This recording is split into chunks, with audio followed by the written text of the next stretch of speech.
Hello friends, welcome back KBS show channel நண்பர்களே.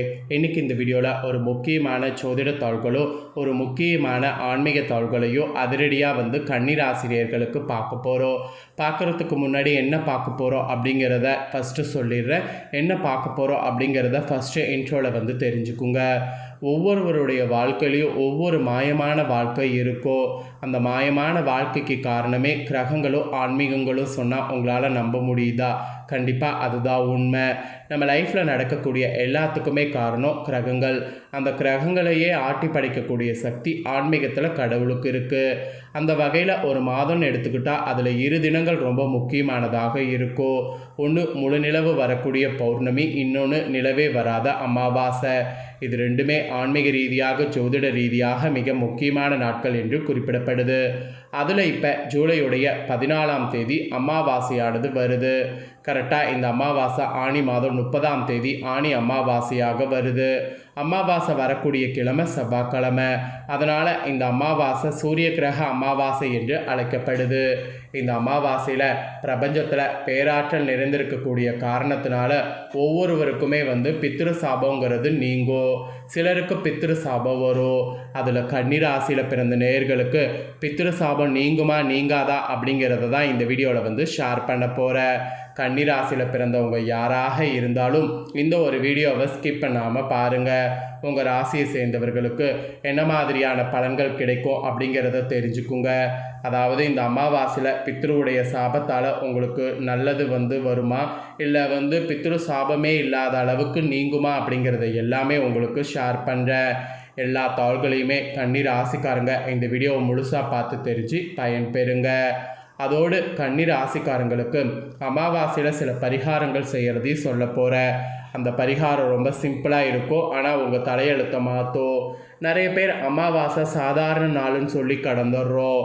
அமாவாசை ஒரு பக்கம் முன்னோர்களை வழிபாடு செய்ய உகந்த நாளாக இருந்தாலும், இன்னொரு பக்கம் அமாவாசை பார்த்திங்கன்னு வச்சுக்கோங்களேன், நம்ம வாழ்க்கையில் சில பரிகாரங்கள் செய்து நல்லது செய்ய உகந்த நாள் என்று குறிப்பிடப்படுது. அதனால் அமாவாசையை மட்டும் சாதாரணமாக நினைக்கக்கூடாது. அமாவாசையில் சில பரிகாரங்கள் செய்தால் நம்ம வாழ்க்கை விதி மாறும். அதனால் அது என்ன பரிகாரம் செய்யணும், அதை செய்கிறதுனால வாழ்க்கை விதி எப்படி மாறும் அப்படிங்கிறதையும் உங்கள் ராசிக்கு சொல்லித்தர. அதையும் இந்த வீடியோவில் கடைசியாக தெரிஞ்சுக்குங்க. முதல்ல உங்களுக்கான பலன்கள் கிரக ரீதியாக அமாவாசையில் என்ன கிடைக்கும் அப்படிங்கிறத ஷேர் பண்ணுறேன். ஏன்னா இந்த அமாவாசையில் குறிப்பிட்ட சில கிரகங்கள் மாறுது. அதெல்லாம் வைத்து தான் உங்களுக்கு என்ன பலன்கள் அப்படிங்கிறத சொல்ல போகிறேன். அதெல்லாம் வைத்து உங்கள் ராசிக்கு என்ன பலன்கள் கிடைக்கும் அப்படிங்கிறத தெரிஞ்சுக்குங்க. அதற்கேற்ப நடந்து பயன்பெறுங்க. சரி வாங்க, உங்களுக்கான பலன்கள் என்னங்கிறத இப்போ இந்த வீடியோவில் பார்க்கலாம். ஸோ கன்னி ராசியில் பிறந்த நேயர்கள் யாராக இருந்தாலும் பிரபவ வருடம் ஆனி மாத இந்த அமாவாசையில் கிரகநிலைகளை ஆராய்ந்து பார்க்கும் பொழுது அமாவாசை தொடக்கத்தில் உங்கள் ராசிநாதன் புதன் தொழில் ஸ்தானத்தில் சூரியனோடு இணைந்து சஞ்சரிக்கிறார். எனவே இதன் காரணமாக புதத்திய யோகம் அப்படிங்கிற ஒரு ராஜயோகம் உருவாகுது. இதனால் பொருளாதார நிலை உங்கள் ராசிக்கு உயரும்னு சொன்னால் அது மிகையாகாத ஒரு உண்மை. அதோடு புதிய முயற்சிகள் எது செய்தாலும் அதில் வெற்றிங்கிறது கிடைக்கும். அதனால் புதிய முயற்சிகள் எது வேணாலும் நீங்கள் செய்து கொள்ளலாம். எதிர்காலத்தை பற்றிய பயம் கூட உங்களுக்கு விலகும். மெயினாக உங்களுக்கு லாபகுருவினுடைய ஆதிக்கத்தால் லாபம் கொண்டே இருக்கும். அதனால் லாபம் வருவதை கண்டிப்பாக மிஸ் பண்ணாமல் பயன்படுத்திக்குவது நல்லது. அது மட்டும் இல்லாமல் புதிய பங்குதாரர்கள் இணைந்து பொருள் வளம் பெருக வழிவகுத்து கொடுப்பார். அதையும் நல்லா யூஸ் பண்ணிக்கோங்க. ஆரோக்கிய தொல்லைலாம் இருந்ததுன்னா அதெல்லாம் அகலும். உற்சாகத்தோடு செயல்படுங்க போதும். அஷ்டமத்து செவ்வாய் மாறிய பிறகு உங்களுக்கு ஆட்டோமேட்டிக்காக மன நிம்மதி இந்த அமாவாசையில் அதிகரிக்கும். உத்தியோகத்தில் உள்ளவர்களுக்கு கூட உயர் அதிகாரிகளுடைய ஆதரவு திருப்தி தரும். இந்த மாதிரி திருப்தி தருவது, ஆதரவு கிடைப்பது, இது மாதிரி தான் உங்களுக்கு பாசிட்டிவாக இனி இந்த அமாவாசை நாட்கள் செல்லும். இதை தொடர்ந்து செவ்வாயில் ரிஷபம் பார்த்திங்கன்னு வச்சுக்கோங்களேன் வருது. செவ்வாய் பகவான் ரிஷப ராசிக்கு வராரு. இது அமாவாசையில் நிகழ்ந்து வைத்து இதனால் என்ன பலன்கிறத சொல்கிறேன். ஆனி அமாவாசை அன்னைக்கு செவ்வாய் ரிஷபராசிக்கு செல்கிறார். உங்கள் ராசிக்கு 3, 8 ஆகிய இடங்களுக்கு அதிபதியானவர் செவ்வாய். அவர் பாகிஸ்தானத்திற்கு இப்போ செல்லும்போது இடம் பூமியால் லாபம் உங்களுக்கு கிடைக்கும். இல்லத்தில் நல்ல சம்பவங்கள் நடைபெறும்.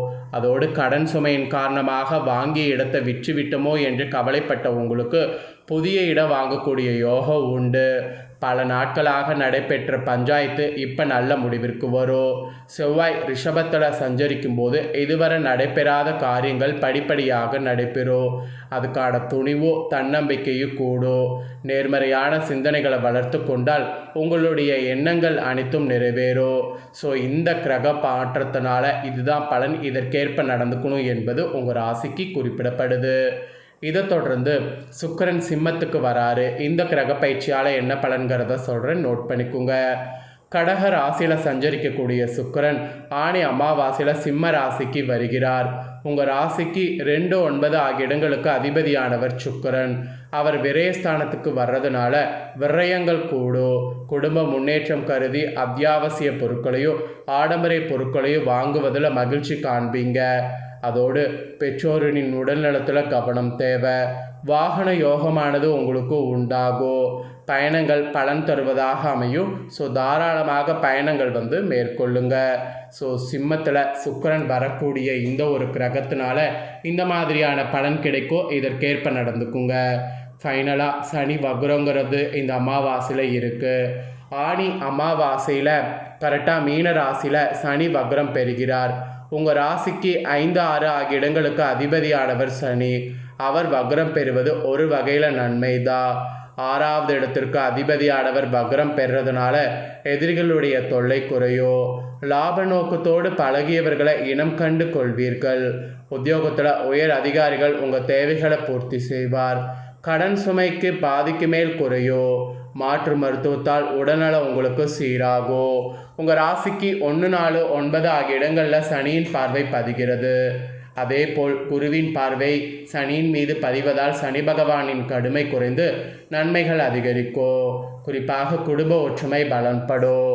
உடன் பிறந்தவர்களுடைய திருமண காரியம் கைகூடும். வீடு இடம் வாங்கக்கூடிய யோகம் உண்டு. வெளிநாடு சென்று படிக்க விரும்பிய பிள்ளைகளுக்கு எடுக்கக்கூடிய முயற்சி நிறைவேறும். உத்தியோகத்தில் வரக்கூடிய இடமாற்றம் இனிமை தரக்கூடிய விதத்தில் அமையும். அரசியல் களத்தில் இருப்பவர்களுக்கு திடீரென நல்ல பொறுப்புகள் வந்து சேரும். இந்த மாதிரி தான் உங்களுக்கு சனினால் பலன் கிடைக்கும். ஆக மொத்தம் இந்த அமாவாசையில் பொது வாழ்வில் இருக்கக்கூடிய உங்கள் ராசிக்காரங்களுக்கு முயற்சிகளில் வெற்றி கிடைக்கும். வியாபாரம் மற்றும் தொழில் செய்பவர்களுக்கு நிலையான வருமானமும் நிதிநிலையில் ஆதரவும் கிடைக்கும். கலைஞர்களுக்கு எதிர்பார்த்த முன்னேற்றம் உண்டு. மாணவ மாணவிகளுக்கு போட்டி பந்தயங்களில் வெற்றி கிடைக்கும். பெண்களுக்கு ஆரோக்கியத்தில் கவனம் தேவை. அடிக்கடி பயணங்களும் அதனால் விரயங்களும் ஏற்படும். ஸோ அதனால் கொஞ்சம் கவனமாக இருக்க வேண்டியது அவசியம். ஸோ இதெல்லாம் தாங்க உங்களுக்கான பலன்கள். இதற்கேற்ப நடந்து பலன் பெறுங்க. ஸோ இப்போ பலன்களை தொடர்ந்து நெக்ஸ்ட்டு உங்களுக்கு பரிகாரம் சொல்ல போகிறேன். ஆக்சுவலி இந்த அமாவாசையில் பரிகாரம் செய்திங்கன்னா தொட்டது உங்களுக்கு தொடங்கும். காரியத்தை ஜெயம் பெறவும் முடியும். அதுக்கான பரிகாரம் தான். சரி, அப்படி என்ன அமாவாசையில் செய்யணும் அப்படிங்கிறத இப்போ உங்களுக்கு சொல்கிறேன். அதை இந்த வீடியோவில் தெரிஞ்சு பண்ணிடுங்க. இதை நீங்கள் செய்கிறதுனால நிச்சயம் உங்கள் தலையெழுத்து மாறும். அதுவும் நீங்கள் எதிர்பார்க்காத அளவுக்கு மாறும். ஸோ இது கல்லுப்பு வைத்து செய்யக்கூடிய பரிகாரம். வாங்க என்னங்கிறத பார்க்கலாம். கல்லுப்பு பரிகாரம் ஒரு பயங்கரமான பரிகாரம். 3 அகல் விளக்குகள் எடுத்துக்குங்க.